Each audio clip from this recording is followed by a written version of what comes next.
Welcome to another Teaching Tidbits series. Today we have an interesting topic. The topic of today is you aim at nothing, you will hit it. Nothing. And for this we are very happy to have Professor Damaris-Lois Lang, who is an assistant professor from the Natural Sciences Department. Welcome. Thank you. And let's start by just learning a little more about this. What is this strategy? Just think about it. There may be patients that may be having the same condition, the same ailment, the same illness, but the approach of treatment by the physician would have to be different because everyone's physiology is different. And so with this mindset, I just decided to think about how effective my teaching should be when I am having my students from semester to semester, especially when I see disparities where sometimes back to back, the same class, I'm teaching one class at 11, another class at 12:30, and I'm teaching the same content, and I'm having two separate results. And so that is what this topic is about. You aim at nothing, you will hit nothing.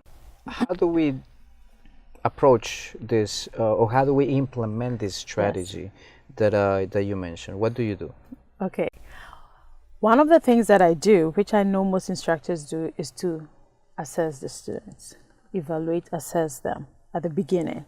But then the most important part is to do what I call self-assessment as well, together.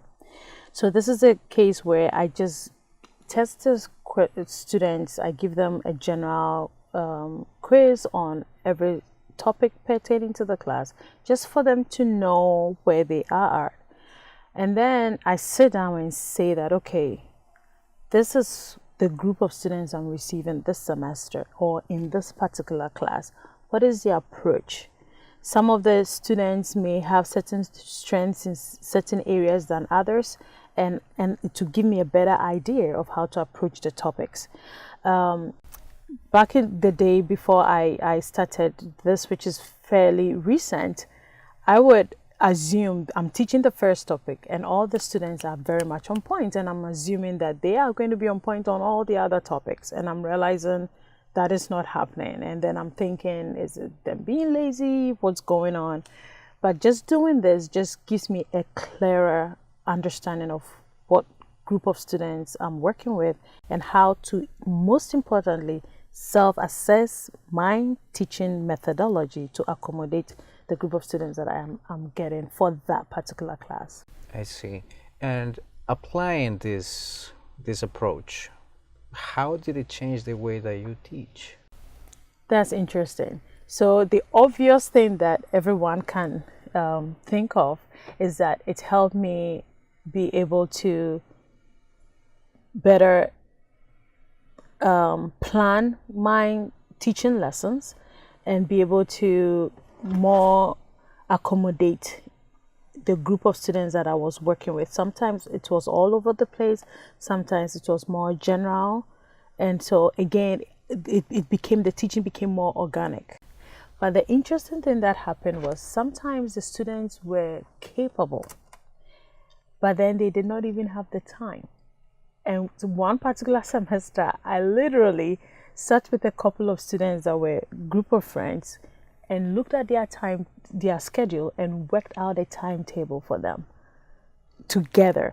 And so that was not even based on the content, but more on planning, time management for them to be able to succeed in the class. Yeah.